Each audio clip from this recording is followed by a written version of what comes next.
സുജയ, ഇന്നിപ്പോൾ രാജ്യ തലസ്ഥാനം കണ്ടത് മുൻപെങ്ങും കാണാത്ത വിധം ഇരട്ടി ഊർജ്ജം ആവാഹിച്ച പ്രതിപക്ഷത്തിൻ്റെ പോരാട്ടമല്ലേ? അത് ഭരണഘടനയ്ക്ക് വേണ്ടിയുള്ള പോരാട്ടമല്ലേ? ഭരണഘടനയ്ക്ക് വേണ്ടിയുള്ള പോരാട്ടം എന്നാണ് രാഹുൽ ഗാന്ധി പറയുന്നത്. പക്ഷേ അതിൽ രാഷ്ട്രീയമുണ്ട് എന്നതൊരു വസ്തുതയാണ്. ബീഹാർ തെരഞ്ഞെടുപ്പ് വരാൻ പോകുന്നു. ബീഹാറിലെ SIR ആണ് പ്രധാനമായും അവിടെ ഉയർത്തിയ മുദ്രാവാക്യങ്ങളിലൊന്ന്. അപ്പോൾ ബീഹാർ തെരഞ്ഞെടുപ്പിന് മുന്നോടിയായി നടത്തുന്ന ഒരു രാഷ്ട്രീയ പോരാട്ടം കൂടിയാണിത്. ഭരണഘടനയെ സംരക്ഷിക്കാൻ വേണ്ടിയെന്ന് ആവർത്തിച്ച് പറയുമ്പോഴും അതിൽ രാഷ്ട്രീയമുണ്ട് എന്നത് വ്യക്തമാണ്. ഇവിടെ ഈ ഭരണഘടനയെ സംരക്ഷിക്കുന്നതിന് വേണ്ടിയിട്ടുള്ള ഫൈറ്റ് ടു സേവ് കോൺസ്റ്റിറ്റ്യൂഷൻ, അതാണ് ബാനറുകളിലും എല്ലാം ഉയർത്തിയിരുന്ന പ്രധാനപ്പെട്ട ഒരു സ്ലോഗൻ എന്ന് പറയുന്നത്. ഇവിടെ പാർലമെന്റ് ഹൗസിൽ നിന്ന് മഗർദ്വാറിൽ നിന്നാണ് തെരഞ്ഞെടുപ്പ് കമ്മീഷന്റെ ആസ്ഥാനത്തിലേക്ക് മാർച്ച് നടത്തുന്നത്. അപ്പോൾ 1 കിലോമീറ്റർ ഇപ്പുറത്ത് വെച്ചാണ് തടയുന്നത്.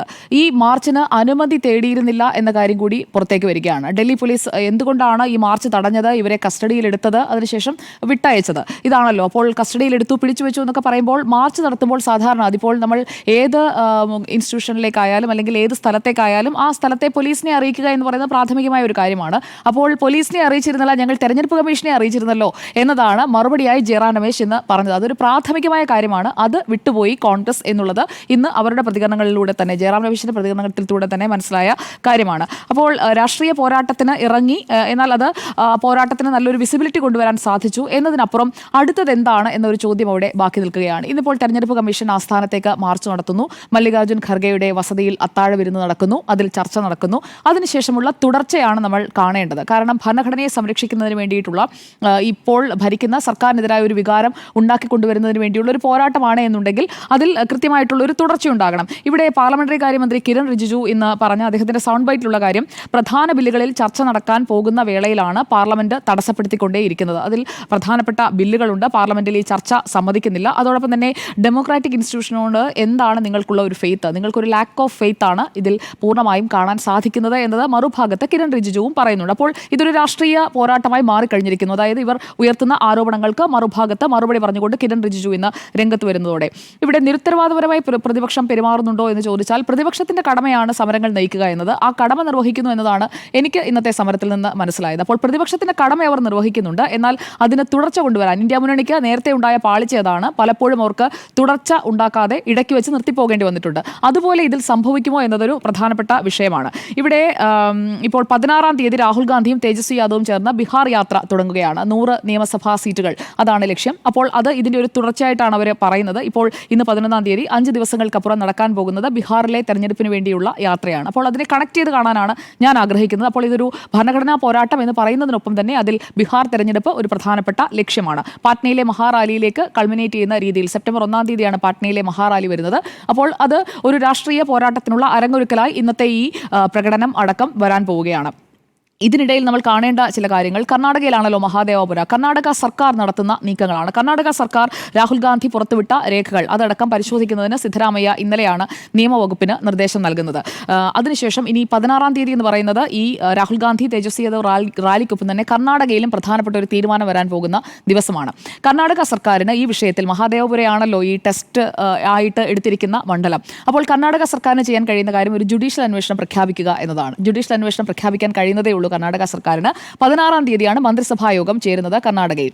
അപ്പോൾ ആ കർണാടകയിലെ മന്ത്രിസഭാ യോഗത്തിൽ ജുഡീഷ്യൽ അന്വേഷണം പ്രഖ്യാപിക്കുമോ, ആ ചോദ്യം അവിടെ നിൽക്കുകയാണ്. അപ്പോഴാണ് സിദ്ധരാമയ്യയുടെ തന്നെ വലങ്കൈയായിട്ടുള്ള ആളുടെ രാജണ്ണയുടെ പ്രതികരണം നമ്മുടെ മുന്നിലേക്ക് വരുന്നത്. KN രാജണ്ണ കോൺഗ്രസ് സർക്കാരിലെ മന്ത്രിയായിരുന്നു. അപ്പോൾ മന്ത്രിയായി ഇരിക്കുമ്പോൾ തന്നെയാണ് അദ്ദേഹം ആ സ്റ്റേറ്റ്മെന്റ് നടത്തിയത്. അത് കർണാടക രാഷ്ട്രീയത്തിൽ വലിയ രീതിയിൽ ഇപ്പോൾ പ്രതിഫലിക്കുന്നുണ്ട്. അവിടെ അത് ചർച്ചയുമാണ്.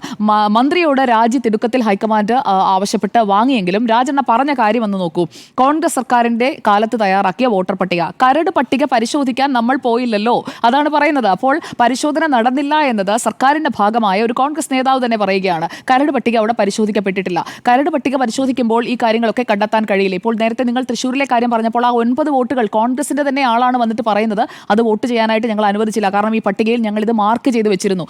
അതുപോലെയുള്ള ഒരു പരിശോധന മഹാദേവപുരയിൽ നടന്നിട്ടില്ല. പറയുന്നത് ഞാനല്ല, മന്ത്രിയായിട്ടുള്ള KN രാജണ്ണയാണ്. നമ്മൾ ഈ സാധനം പരിശോധിച്ചില്ല.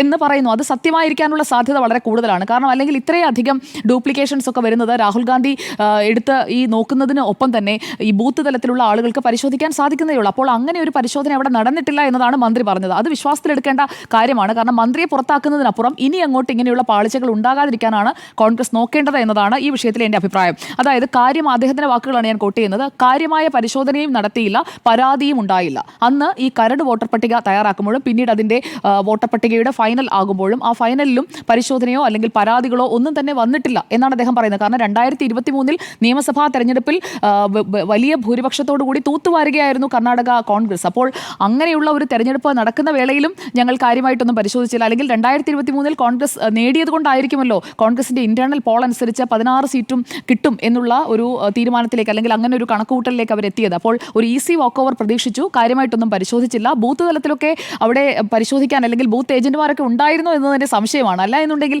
ഇത്രയും വലിയ അപാകതകൾ അല്ലെങ്കിൽ കൂട്ടിച്ചേർക്കലുകളൊക്കെ നടന്നിട്ടുണ്ടെങ്കിൽ അതൊക്കെ കണ്ടെത്താതെ പോകില്ലല്ലോ. അപ്പോൾ കരട് പട്ടികയിൽ പരിശോധന നടത്തിയില്ല എന്ന സത്യം രാജണ്ണയിലൂടെ പുറത്തു വന്നിരിക്കുകയാണ്. അത് ഹൈക്കമാൻഡിനെ ഞെട്ടിച്ചിട്ടുണ്ട് വലിയ രീതിയിൽ തന്നെ. അതുകൊണ്ടാണ് ഉടൻ തന്നെ അയാളെ പുറത്താക്കുന്നത്. അല്ലാതെ അയാളെ കൊണ്ട് ആരെങ്കിലും പറയിപ്പിച്ചു എന്നൊക്കെയുള്ളത് അത് വെറുതെ ഇങ്ങനെ ഒരു വാഗ്വാദത്തിന് വേണ്ടി പറയാം എന്ന് മാത്രമേ ഉള്ളൂ. അപ്പോൾ ഈ കാര്യത്തിൽ കൂടി രാഹുൽ ഗാന്ധി ഒന്ന് ശ്രദ്ധിക്കേണ്ടിയിരിക്കുന്നു. കാരണം ബീഹാറിലെ കരട് പട്ടിക പുറത്തു വന്നിരിക്കുന്നത് ഓഗസ്റ്റ് 1-ാം തീയതിയാണ്. ഇന്നിപ്പോൾ 11-ാം തീയതിയായി. ഇക്കഴിഞ്ഞ 10 ദിവസത്തിനിടയിൽ വന്നിരിക്കുന്ന പരാതികൾ അത് വോട്ടർമാരുടെ ഭാഗത്തു നിന്നാണ്. 8341 പരാതികളാണ് തീവ്ര വോട്ടർ പട്ടിക പരിഷ്കരണത്തിന് ശേഷം ഈ കരട് പട്ടിക പുറത്തു വന്നതിന് ശേഷം ബിഹാറിൽ തെരഞ്ഞെടുപ്പ് നടക്കാൻ പോകുന്ന സ്ഥലമാണല്ലോ.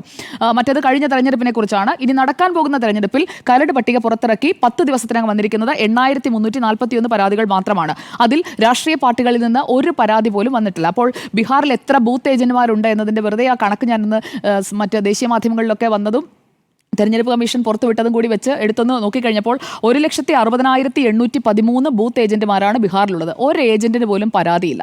അവിടെയാണ് രാഹുൽ ഗാന്ധിയും തേജസ്വി യാദവും റാലി നടത്താൻ പോകുന്നത്. റാലിക്കപ്പുറം ഈ കാര്യത്തിലാണ് നിങ്ങൾ ഫോക്കസ് ചെയ്യുന്നത് എന്നുണ്ടെങ്കിൽ ഈ മഹാദേവപുരയിലെ എക്സർസൈസ് നിങ്ങൾ ചെയ്യേണ്ടത് ബീഹാറിലാണ്. ബീഹാറിൽ ഈ തീവ്ര വോട്ടർ പട്ടിക പരിഷ്കരണം നടത്തുമ്പോൾ ഒരു പരാതിയും കൊടുക്കാതെ രാഷ്ട്രീയ പാർട്ടികൾ അവിടെ നിൽക്കുകയാണ്. RJDക്കും പരാതിയില്ല, കോൺഗ്രസിനും പരാതിയില്ല. ഇനി തെരഞ്ഞെടുപ്പ് കഴിഞ്ഞിട്ട് ഇതെല്ലാം കൂടി ഈ 7 അടി പൊക്കമുള്ള കടലാസ് കെട്ടിനായിട്ട് നോക്കിയിരിക്കുകയാണോ? ചെയ്യേണ്ട സമയത്ത് ചെയ്യുന്നില്ല എന്ന് രാജണ്ണ പറഞ്ഞത് നിങ്ങൾ കുറച്ചെങ്കിലും മനസ്സിലാക്കണം എന്നതാണ് ഈ കാര്യത്തിൽ എനിക്ക് പറയാനുള്ളത്. ഇനി തൃശ്ശൂരിലേക്ക് വരാം. തൃശ്ശൂർ ലോക്സഭാ സീറ്റിൽ ഈ 9 വോട്ടിനൊന്നും അല്ലല്ലോ സുരേഷ് ഗോപി ജയിച്ചത്. 3.25 ലക്ഷം വോട്ടിന്റെ ഭൂരിപക്ഷത്തിനാണ്. ഈ സുരേഷ് ഗോപി ജയിച്ചതിന് ശേഷം വന്ന ആദ്യത്തെ ആരോപണം ഈ VS സുനിൽകുമാറും അദ്ദേഹത്തോടുള്ള എല്ലാ ബഹുമാനവും നിലനിർത്തി പറയുകയാണ്. ആദ്യം പൂരം കലക്കൽ കാരണമാണ് ജയിച്ചതെന്ന് പറഞ്ഞു.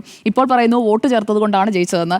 VS സുനിൽകുമാറിന്റെ ബൂത്തിൽ ആ കണക്ക് കൂടി എടുത്തു നോക്കണം. അദ്ദേഹത്തിന്റെ ബൂത്തിൽ പോലും ഇതൊന്നും നോക്കാൻ ആരും ഉണ്ടായിരുന്നില്ല. അദ്ദേഹത്തിന്റെ ബൂത്തിലും അന്തിക്കാട് പഞ്ചായത്തിലും ഒക്കെ ലീഡ് ചെയ്തത് സുരേഷ് ഗോപിയാണ്. അപ്പോൾ അതെങ്ങനെ സംഭവിച്ചോ എന്തോ. കാരണം അവിടെയും പോയി ചേർത്ത് കാണുമല്ലോ ഇവരൊന്നും അറിയാതെ. അങ്ങനെയാണെങ്കിലല്ലേ സുരേഷ് ഗോപിക്ക് ജയിക്കാൻ പറ്റുള്ളൂ, ഈ വാദം നമ്മൾ അംഗീകരിക്കുകയാണെങ്കിൽ. അപ്പോൾ 7-ൽ 6 നിയമസഭാ മണ്ഡലങ്ങളിലും ലീഡ് ചെയ്ത സുരേഷ് ഗോപിയുടെ ജയം ഈ വോട്ട് ചേർക്കൽ മൂലമാണ് എന്നൊക്കെ പറയുന്നത് അത് എന്തുകൊണ്ടാണ് എന്നുള്ളത് കേൾക്കുന്നവർക്ക് കൃത്യമായിട്ട് മനസ്സിലാവുന്നുണ്ടാകും. അതിനോട് ഞാൻ എന്ത് പ്രതികരിക്കാനാണ്?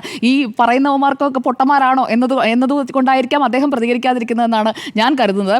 കാരണം അതിന് മുന്നിലുള്ള കുറച്ച് സ്റ്റേറ്റ്മെന്റ്സ് നമ്മുടെ മുന്നിലുണ്ട്. കെ മുരളീധരൻ, എതിർ സ്ഥാനാർത്ഥിയായിരുന്ന കെ മുരളീധരൻ, അദ്ദേഹം പറഞ്ഞത് കോൺഗ്രസ്സുകാരാണ് എന്നെ തോൽപ്പിച്ചതെന്നാണ്. അദ്ദേഹത്തിന്റെ സൗണ്ട് ബൈറ്റ് ഇപ്പോഴും നമ്മുടെ ആർക്കൈവ്സിലൊക്കെ എടുത്ത് നോക്കിക്കഴിഞ്ഞാൽ കാണാൻ കഴിയും. കഴിഞ്ഞ വർഷം ജൂൺ 4-ന് ഉള്ള അല്ലെങ്കിൽ അതിനുശേഷമുള്ള ദിവസങ്ങളിലെ അദ്ദേഹത്തിന്റെ പ്രതികരണം എടുത്ത് നോക്കിയാൽ കോൺഗ്രസ്സുകാർ തോൽപ്പിച്ചു എന്ന് പറയുന്നു. അത് കഴിഞ്ഞിട്ടാണ് ജോസ് വെള്ളൂരിനെ DCC പ്രസിഡന്റ് സ്ഥാനത്ത് നിന്ന് നീക്കുന്നതടക്കം അവിടെ സംഭവിച്ചത്. CPIMന്റെ സംസ്ഥാന സമ്മേളനത്തിലെ വിലയിരുത്തൽ എന്താണ്? അടിസ്ഥാന ഹിന്ദു വോട്ടുകൾ BJPക്ക് പോയതുകൊണ്ട് സുരേഷ് ഗോപി ജയിച്ചു എന്നതാണ്. അപ്പോൾ ഇതൊക്കെ വിലയിരുത്തി കഴിഞ്ഞതാണ്, പാർട്ടികൾ വിലയിരുത്തിയാണ്. എന്നിട്ടിപ്പോൾ പൂങ്കുന്നത്ത് ഫ്ളാറ്റിൽ 9 വോട്ട് ചേർത്തത് കൊണ്ട് സുരേഷ് ഗോപി ജയിച്ചു, അല്ലെങ്കിൽ അപ്പുറത്തെ ഫ്ളാറ്റിൽ പടിഞ്ഞാറേ മൂലയിൽ വോട്ട് ചേർത്തത് കൊണ്ട് സുരേഷ് ഗോപി ജയിച്ചു, എല്ലായിടത്തും BJP ഇതാണ് ചെയ്യുന്നത് എന്നൊക്കെ പറഞ്ഞിട്ടൊന്നും ഒരു കാര്യവുമില്ല സാർ. കാരണം പാർലമെന്റ് തെരഞ്ഞെടുപ്പിൽ ആൻഡ്രു സാർ പറഞ്ഞ ശരിയാ, എല്ലാ മണ്ഡലങ്ങളിലും വോട്ട് ചേർത്തുകൊണ്ടുള്ള സംഘടനാ പ്രവർത്തനം തന്നെയാണ് BJPയും RSSും ഒക്കെ കേരളത്തിൽ നടത്തിയത്. അതിനനുസരിച്ചുള്ള വോട്ട് വിഹിതം എല്ലാ മണ്ഡലങ്ങളിലും കൂടിയിട്ടുണ്ട്. 2 മണ്ഡലങ്ങളിൽ സുരേഷ് ഗോപി ജയിച്ച മണ്ഡലം മാത്രമല്ല മറ്റ് 2 മണ്ഡലങ്ങളിൽ 1.5% വോട്ടിനാണ് BJPയുടെ സ്ഥാനാർത്ഥികൾ തോറ്റുപോയത്. അല്ലായിരുന്നെങ്കിൽ 3 സീറ്റ് കിട്ടിയേനെ. അപ്പോൾ ഈ എളുപ്പമായിരിക്കുമല്ലോ എന്നുള്ളതല്ലോ. കാരണം വോട്ട് ചേർക്കുക അല്ലെങ്കിൽ ആളുകളെ വോട്ടർ പട്ടികയിലേക്ക് കൊണ്ടുവരിക അങ്ങനെയൊന്നുമില്ല സാർ. ഇങ്ങനെ കുശുമ്പ് കാണിക്കാതെ അവര് സുരേഷ് ഗോപി ജയിച്ചു പോയില്ലേ 3.25 ലക്ഷം വോട്ടിന്. ജനാധിപത്യത്തിലൂടെ തന്നെയാണ് ആളുകൾ വോട്ട് ചെയ്തവരെ താങ്കൾ അപ്പോൾ കുറ്റം പറയരുത്. കള്ളത്തരത്തിൽ കൂടിയല്ല. സുരേഷ് ഗോപി ജയിച്ചാൽ കള്ളത്തരം, ബാക്കി 19 പേര് ജയിച്ചാൽ അല്ല. തൃശ്ശൂരിനെ കുറിച്ച് പറഞ്ഞതുകൊണ്ട് ഞാൻ പറഞ്ഞതേ ഉള്ളൂ. അപ്പോൾ എന്തായാലും 2023 കോൺഗ്രസ് തരംഗം ആഞ്ഞടിച്ചതിന്റെ ഒരു ആലസ്യത്തിൽ കരട് പട്ടികയും ഒന്നും നോക്കുന്നില്ല, ഞങ്ങൾക്ക് ഇത്തവണയും കിട്ടും മൊത്തം സീറ്റും എന്ന് വിചാരിച്ച് കോൺഗ്രസ് ഒരു ആലസ്യത്തിലായി ആയി പോയോ എന്ന് രാജണ്ണയുടെ പ്രതികരണത്തിൽ നിന്ന് എനിക്ക് തോന്നുന്നുണ്ട്. അതിന്റെ ന്യായമായ സംശയമാണ്. അത് അല്ല, സാർ ഇങ്ങനെ എന്ത് വേണമെങ്കിലും പറഞ്ഞു, കഥയൊക്കെ ആർക്കും എഴുതാമല്ലോ. അപ്പോൾ എന്റെ ഈ വിഷയത്തിൽ അഭിപ്രായം ഭരണഘടനാ പോരാട്ടമാണ് രാഹുൽ ഗാന്ധി നടത്തുന്നത് എന്നത് അത് അദ്ദേഹത്തിന്റെ അല്ലെങ്കിൽ പ്രതിപക്ഷത്തിന്റെ ഒരു അവരുടെ ന്യായമായിട്ടുള്ള അവകാശമാണ്. ആ പോരാട്ടം അവർ നടത്തട്ടെ, അതിലൂടെ സത്യം പുറത്തു വരട്ടെ. പക്ഷേ SIR പരാതി കൊടുക്കാത്തത് എന്താണ്, അല്ലെങ്കിൽ ഒരു രാഷ്ട്രീയ പാർട്ടിക്കും ഒന്നും ഒരു പരാതിയുമില്ല ഈ 10 ദിവസമായിട്ടെന്നുള്ള ഒരു ചോദ്യം അവിടെ ഒറ്റ കാര്യം, അതായത് VS സുനിൽകുമാർ പറഞ്ഞത് പല ഘടകങ്ങളിൽ ഒരു കാര്യം എന്നാണ് കേട്ടോ. പല ഘടകങ്ങളുണ്ട്. ഈ ക്രിസ്ത്യൻ വോട്ടർമാരുടെ വോട്ട് പിടിച്ചു എന്നുള്ള ഒരു യാഥാർത്ഥ്യം അവിടെ നിൽക്കുന്നുണ്ട്. അതോടൊപ്പം തന്നെ ഈ പറഞ്ഞ എത്ര വോട്ടുകൾ ചേർത്തു എന്ന അടക്കമുള്ള പരാതിയാണ് പറഞ്ഞത്. കെ മുരളീധരൻ എന്റെ പാർട്ടി തോൽപ്പിച്ചു എന്ന് പറയുമ്പോഴും അതിനു മുമ്പ് തന്നെ അദ്ദേഹം പറയുന്നുണ്ടായിരുന്നു ഫ്ളാറ്റുകളിൽ ആലത്തൂരിൽ നിന്ന് 56,000-ലധികം BJP-ക്കാരെ കൊണ്ടുവന്ന് അവിടെ. ആലത്തൂരിൽ മാഡം ഒരു കാര്യം മനസ്സിലാക്കണം, കഴിഞ്ഞ തവണത്തേക്കാൾ ആലത്തൂരിൽ വോട്ട് എത്രയാണ് കൂടിയത്, അതുകൂടി എടുത്ത് നോക്കൂ. ആലത്തൂരിൽ നിന്ന് ഇങ്ങോട്ടേക്ക് വോട്ടർമാരെ കൊണ്ടുവന്നു, ഇങ്ങോട്ട് കൊണ്ടുവന്നാൽ പിന്നെ അവിടെ അപ്പോൾ അതിനപ്പുറത്തൊന്നും ജയിക്കാൻ സാധ്യതയില്ലാത്ത മണ്ഡലത്തിൽ നിന്ന് കൊണ്ടുവരുന്നതൊക്കെ സ്വാഭാവികമാണ് സുജയ. സ്വാഭാവികമാണെന്നുണ്ടെങ്കിൽ അത് മറ്റേതെങ്കിലും പാർട്ടി ആയിരിക്കും. കാൻഡിഡേറ്റിന് 4 സംസ്ഥാനങ്ങൾ. ഒരു കാര്യം കൂടി, ഒരൊറ്റ കാര്യം കൂടിയുണ്ട്. ഈ തൃശ്ശൂരിൽ ഈ മാനിപ്പുലേഷൻ നടന്ന 79 മണ്ഡലങ്ങളിൽ ഒന്ന് തൃശ്ശൂരാണെന്ന് പറഞ്ഞ ആരാണെന്ന്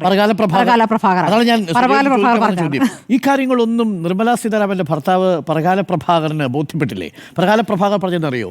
2024 തെരഞ്ഞെടുപ്പിന്റെ ഫലം മോഷ്ടിക്കപ്പെട്ടതാണ് എന്നാണ്, സ്റ്റോളൻ വെർഡിക്റ്റ് ആണ് എന്നാണ്. എന്താ അഭിപ്രായം?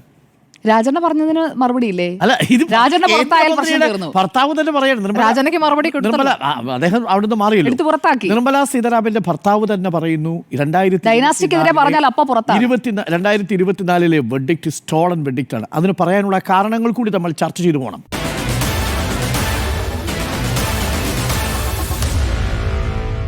Meet the editors.